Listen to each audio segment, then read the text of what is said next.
Bonjour et bienvenue dans ce nouvel épisode du podcast AWS en français. Merci d'être nombreux de nous écouter toutes les semaines. Merci de nous faire part de vos feedbacks également de plus en plus sur les différents canaux, soit dans les apps de podcast, soit sur Twitter directement. Sebsto, S-E-B-S-T-O, chaque semaine ou plutôt chaque autre semaine, donc 2 fois par mois, nous recevons des clients AWS, des partenaires pour parler de différents aspects de la technologie cloud. Aujourd'hui, j'ai le plaisir d'être accompagné par François Falla-Séchet, qui est cofondateur et CTO de Clévy. On va parler de bots, on va parler de conversation et d'interface conversationnelle homme-machine. François, merci d'être là. Clévy, c'est quoi ? Bonjour Sébastien, merci beaucoup. Clévy, c'est quoi ? Clévy, c'est une start-up qu'on a fondée il y a un peu plus de 3 ans, qui est spécialisée dans les technologies de chatbot d'entreprise, avec aujourd'hui des clients essentiellement grands comptes, mais de plus en plus maintenant des plus petites entreprises qui viennent faire des chatbots avec nos technologies, parce que les technologies de chatbot commencent à bien se démocratiser. Comment tu définirais un chatbot ? Moi, j'en ai la vision, le petit truc qui parfois, excuse-moi de le dire, m'ennuie quand je suis sur une page web qui vient me demander si je veux parler à quelqu'un. Je me rends bien compte que c'est pas vraiment quelqu'un derrière, mais c'est beaucoup plus large que ça, je suppose.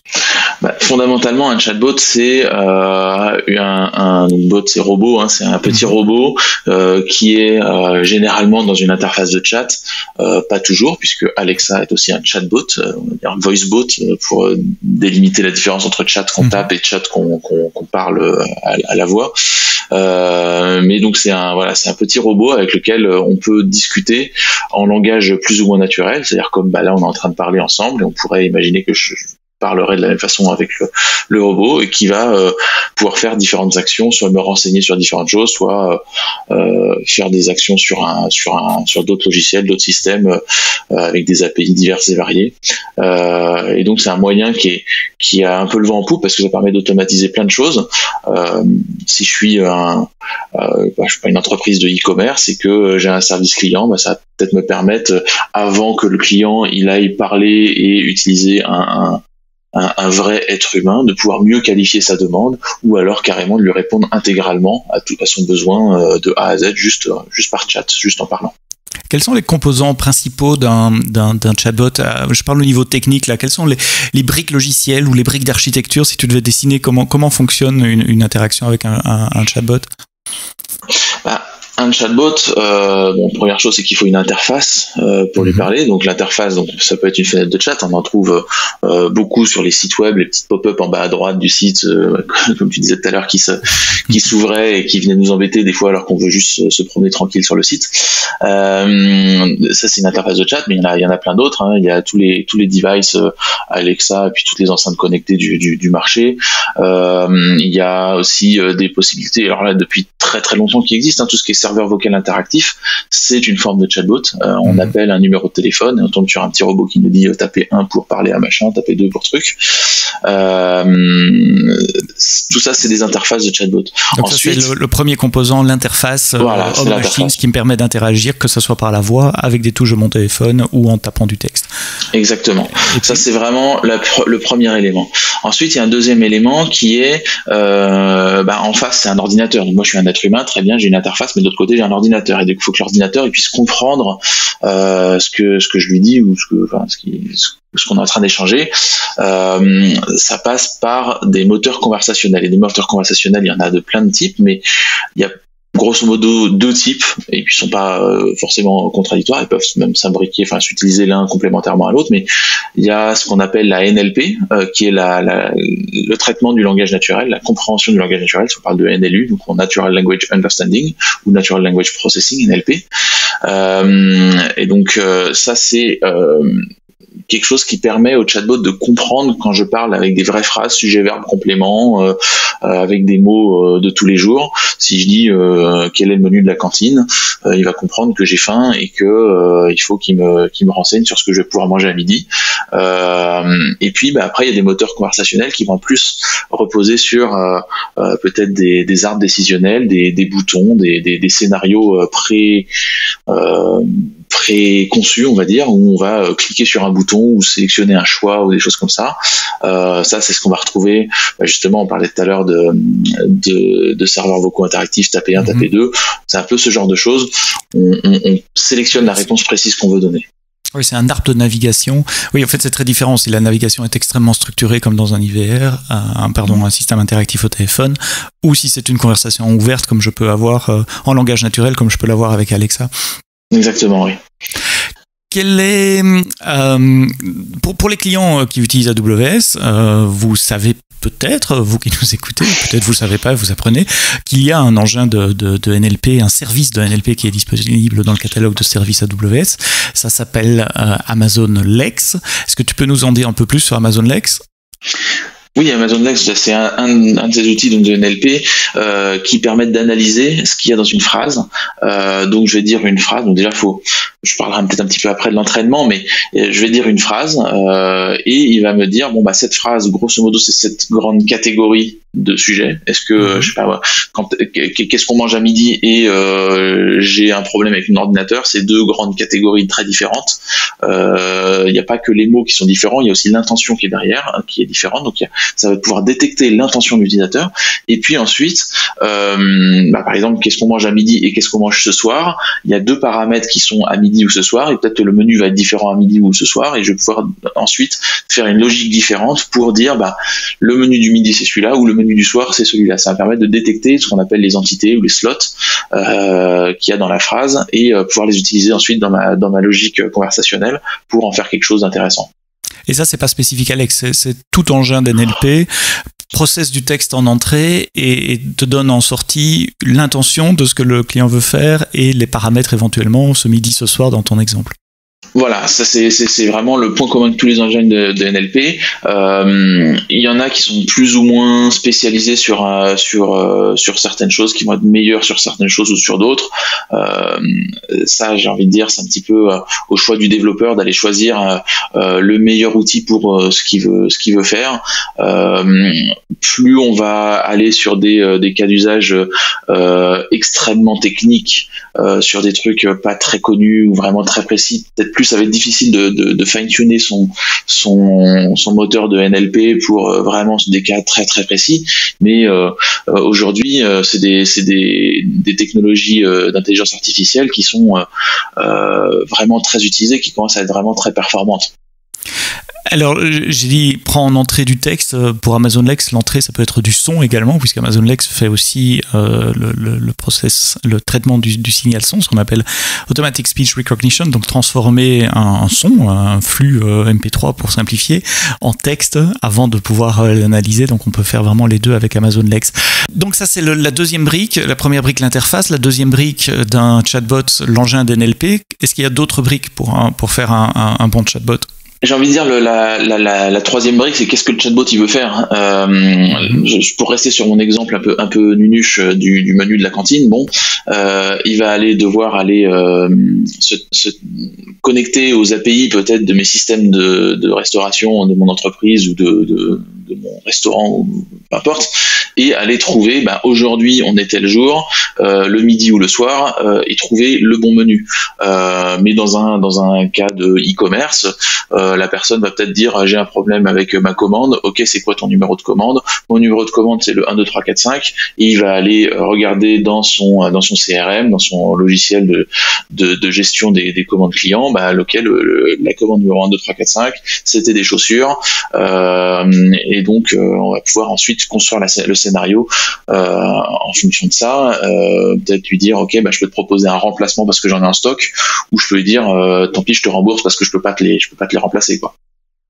Donc ça, c'est l'exécution de l'intention finalement. On a détecté que l'utilisateur veut faire quelque chose. Il faut du code après qui s'exécute, qui va s'interfacer avec différents systèmes pour donner une réponse à l'utilisateur.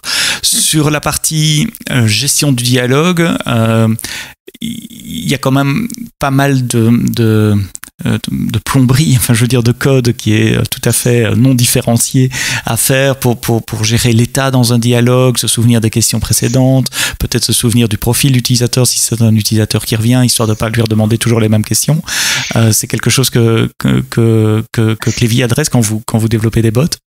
Oui, c'est ça. C'est que gérer aujourd'hui des conversations, c'est pas juste gérer des intentions uniques d'utilisateur. Un utilisateur qui arrive et qui dit j'ai un problème avec ma commande, c'est très bien, mais derrière, on va devoir dérouler une conversation complète avec ça. Donc j'ai un problème avec ma commande. Ok, c'est quoi ta commande? Numéro 1, 2, 3, 4, 5.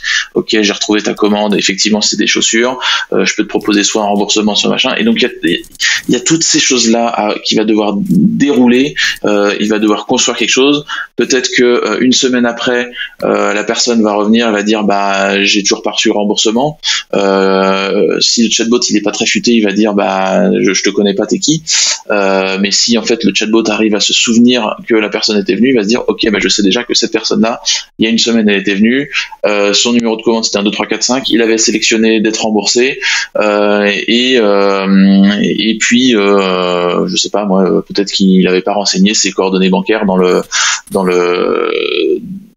son profil, donc je peux pas le rembourser. Et du coup, pouvoir se souvenir de l'utilisateur, ou pouvoir même au cours d'une conversation ou au cours de la vie, donc sur des jours, des semaines, des mois, des années, récupérer les informations, c'est super important. Et il y a un autre point aussi, c'est que le chatbot, je parlais d'interface tout à l'heure, il y a des interfaces qui vont être la petite pop-up dans le site web où la personne va pas forcément être connectée au site web, mais il y a plein d'interfaces sur lesquelles la personne est déjà connectée. Si je vais sur Messenger, il y a énormément de chatbots sur Messenger. J'ai plein d'informations depuis le profil de l'utilisateur. Je sais comment il s'appelle, donc je peux, au lieu de dire bonjour, je vais lui dire bonjour François. Voilà, je peux retrouver pas mal de choses. Je peux récupérer facilement, je sais pas moi, son mail, son téléphone, etc. Il y a plein de choses comme ça pour enrichir déjà le contexte de la personne avant même qu'elle ait commencé à me parler. Et ça, c'est super important pour faire des conversations assez riches.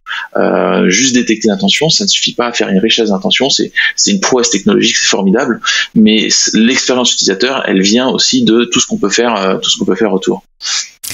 Donc, pour créer un chatbot, il faut une interface, il faut un moteur d'NLP, il faut du code qui remplit les intentions, qui exécute les intentions. Et puis, il y a tout le kit autour qui va gérer les préférences, se souvenir des choses, gérer le dialogue, etc. Et c'est pour ça que vous avez créé une solution au-dessus, ou en tout cas qui s'intègre avec Amazon Lex. Amazon Lex ne suffit pas. Quelle est votre solution? Comment elle s'appelle? À quoi ça sert? Alors on a créé il y a à peu près 1 an et demi une solution qui s'appelle le CSML, pour Conversational Standard Meta Language. C'est un langage de programmation. Ça fait peur de dire langage de programmation parce que ça paraît très technique, mais en fait c'est vraiment un langage de description de la conversation avec le chatbot. On s'est aperçu vraiment que la NLP c'est bien, mais ça suffit pas parce que ça traite pas tout un tas de trucs, ça traite certaines choses super bien, mais toute la conversation c'est plus compliqué que ça. Et aujourd'hui, décrire des conversations avec des chatbots, si on veut le faire, on prend son meilleur Python, son meilleur Java, son meilleur JavaScript, et on prend une armée de dev, et puis on y va pendant quelques semaines ou quelques mois. C'est trop long et c'est souvent répétitif. Il faut créer des bases de données pour gérer toute la partie de mémoire court terme, long terme dont on parlait. Faut créer tous les connecteurs avec tous les canaux de communication. Faut créer comment récupérer le contexte de la personne. Faut créer les connecteurs avec les API auxquels on veut se connecter.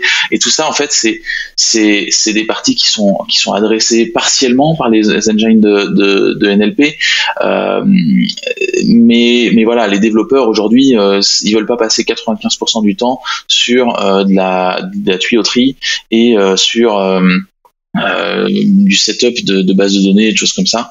C'est pas très intéressant, c'est répétitif et c'est lourd. Donc le CSML, voilà, c'est un langage de programmation open source qu'on a créé il y a 1 an et demi et qui permet d'adresser tout ça super simplement et qui permet de se connecter, de consommer des engines de NLP, mais aussi tout plein d'API, tout plein de systèmes à droite à gauche, directement et avec le moins de setup possible. Cool, tu m'as convaincu, donc je veux inclure un chatbot sur la page de mon site web, là où il y a tous les podcasts AWS par exemple, qui permet à l'utilisateur de poser ses questions et que je lui recommande un podcast sur base des questions. Comment je commence avec CSML? Où est-ce que je vais et quels sont mes premiers pas? Alors le CSML, donc c'est comme je disais, c'est open source, donc on peut aller sur GitHub et le télécharger et puis l'installer chez soi, etc. C'est pas forcément le plus simple. Le plus simple, c'est comme tous les langages, il y a une documentation avec un Getting Started.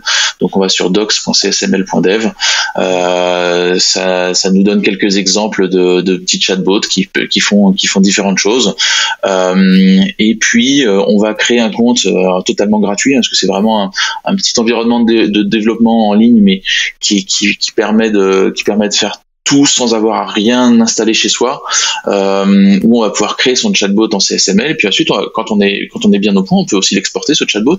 Puis si on a besoin de l'installer chez soi, là on peut aller sur le GitHub et récupérer soit des binaires précompilés, soit un Docker, soit une version directement déployable sur des lambda, parce que nous-mêmes on est hébergé sur lambda, beaucoup de choses tournent sur lambda ou sur DynamoDB. Donc on peut récupérer tout ça puis le lancer dans son environnement AWS très facilement. Et donc, CSML, c'est un langage descriptif où je vais décrire le flux de mon dialogue. Il faut d'abord demander ça, il faut collecter telle information. Voici comment on collecte telle information. Par exemple, pour avoir le nom de la personne, la question c'est comment vous vous appelez. Donc, il faut lui donner 2-3 questions comme ça. C'est ça gère la séquence du dialogue.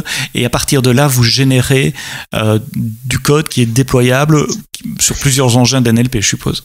Ouais, exactement. C'est super descriptif. On essaie vraiment de miser à fond sur l'expérience développeur. Aujourd'hui, soit pour faire un chatbot, c'est en Python et c'est long et lourd, soit c'est avec des outils drag and drop qui sont pas très scalables, pas très déployables. On peut pas trop les mettre sur son propre AWS, etc. Aujourd'hui, avec le CSML, on décrit son chatbot. Par exemple, pour faire dire quelque chose au chatbot, c'est say quelque chose. Pour lui faire afficher une image, c'est say image, l'URL de l'image. Une vidéo, c'est say vidéo, l'URL de la vidéo. Pour lui faire se souvenir de quelque chose, on fait remember machin égale truc. C'est que des concepts qui sont très très simples pour des développeurs même assez débutants. On l'utilise même. On a une grosse activité de formation au code en fait. Le CSML c'est un très bon outil pour apprendre à coder et on l'utilise même en formation avec plein d'écoles de code qui font un projet de chatbot et ils le font en CSML et on fait des webinars pour les aider à démarrer. C'est vraiment fait pour être une courbe d'apprentissage super simple. Et une fois qu'on a son chatbot, on peut aller le plugger sur Lex. On configure en fait sa clé AWS et le nom de son bot Lex qui va être pré-entraîné. On parlait tout à l'heure d'entraînement. Donc l'entraînement, ça consiste à donner la liste de tous les intents et tous les slots, toutes les entités dans les intentions de l'utilisateur. Et puis comme ça, le chatbot il va pouvoir reconnaître vachement plus facilement le langage naturel et puis ensuite dérouler la conversation avec ça. Et au moment de générer, c'est un bouton ou une commande à taper et ça nous génère pour un target donné. Je suis sur docs.csml.dev, donc je vois la liste des channels, Web App, Messenger, Workplace Chat, Microsoft Teams, Twilio, WhatsApp, Slack, Amazon Alexa, Google Assistant. Tiens, Lex n'est pas dedans, mais on parle bien on reparlera de ça après. Mais c'est bien ça, c'est les channels, c'est le target, c'est là où on va déployer. Ouais, Lex, c'est pas un channel pour nous. Lex, c'est une source de NLP.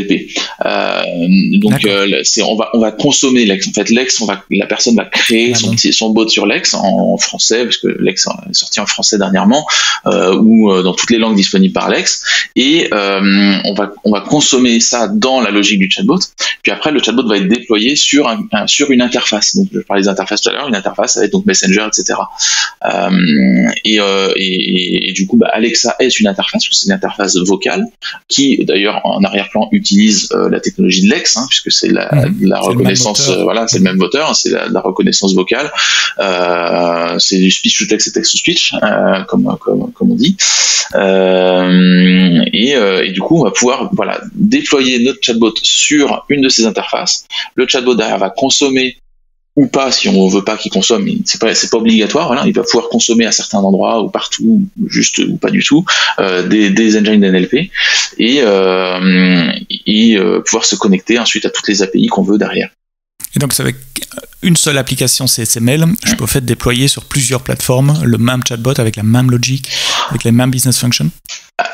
Théoriquement oui, dans la pratique on peut le faire totalement. Après, l'usage fait que déployer un chatbot sur Alexa, c'est pas la même chose que déployer un chatbot sur Messenger, parce qu'il y a une composante seulement audio, ou alors avec des sur les Echo Show avec un écran intégré. Voilà, exactement. On peut montrer quelque chose et dire quelque chose d'autre. Enfin, l'usage va être un petit peu différent entre le vocal ou le textuel, mais on peut totalement déployer le même chatbot sur Messenger et sur Alexa si on veut.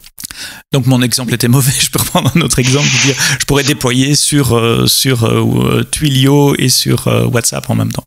Exactement. D'accord, je comprends bien.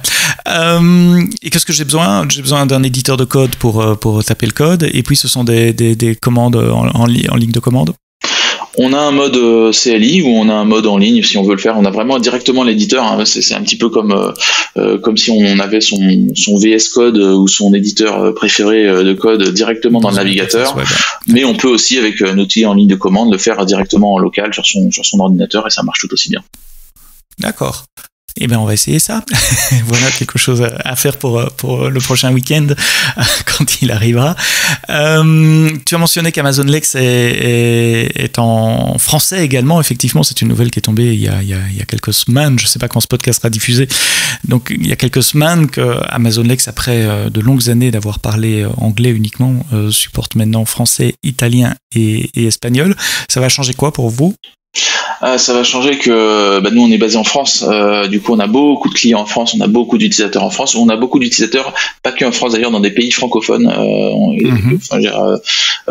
étrangement, dans la mesure où c'est pas spécialement une géographie où on est très présent et on y va, mais étrangement on a une grosse communauté en Afrique, et donc en Afrique il y a énormément de pays francophones, et du coup de pouvoir s'appuyer sur un moteur NLP en français, c'est plutôt cool pour nous, parce que ça nous permet de mieux servir ces géographies là.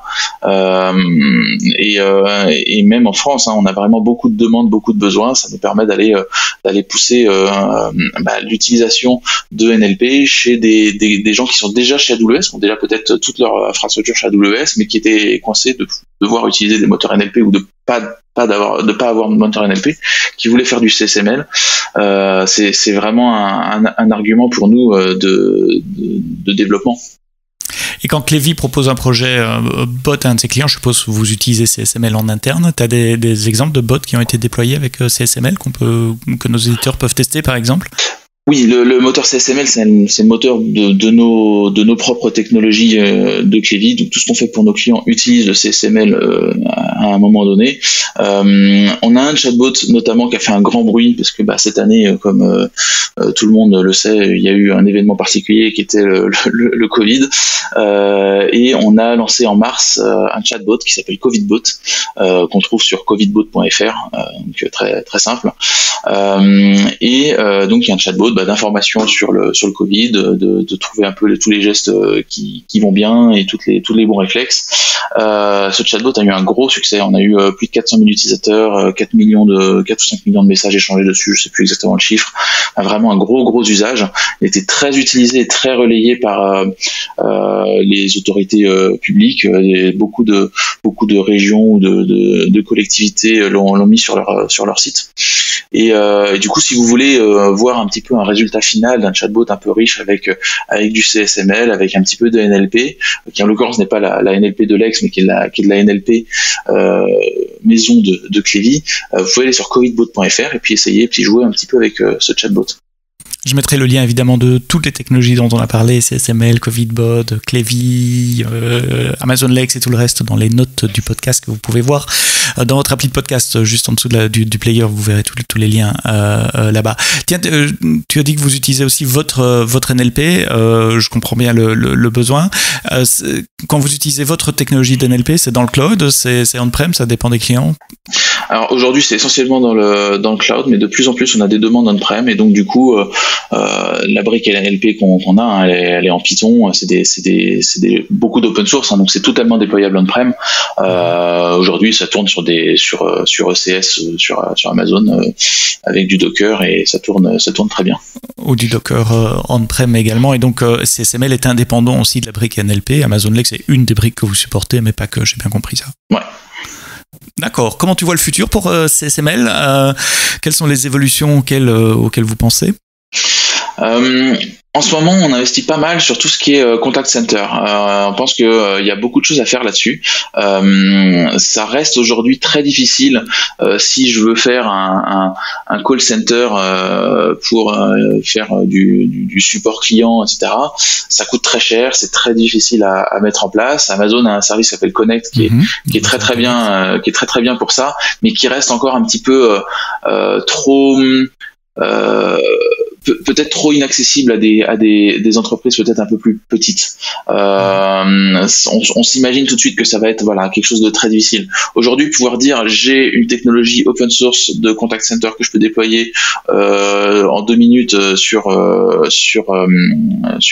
compte AWS ou même utiliser directement en SaaS, c'est un très beau projet pour nous.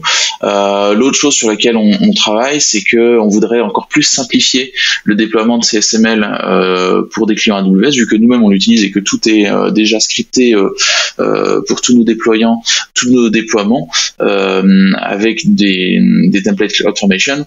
On va mettre tout ça à disposition. Comme c'est d'open source, ça va être essentiellement gratuit, mais tout ça à disposition sur l'AWS Marketplace, de pouvoir déployer sa stack CSML directement sur son compte AWS. À partir du marketplace, et donc de pouvoir déployer son bot sur son infrastructure à soi dans le cloud. Dans ce cas-là, c'est avec votre moteur d'NLP. Pas nécessairement. En fait, ça reste. On peut. En fait, tout ça, c'est des options. On choisit ce qu'on veut. Ou il peut ne pas y avoir de moteur d'NLP si on veut juste des boutons. Ou c'est vraiment au libre choix de chaque cas d'usage. Bien, François, je te souhaite beaucoup de succès avec Clévy dans l'élaboration de futurs bots et d'intégration des bots dans les call centers.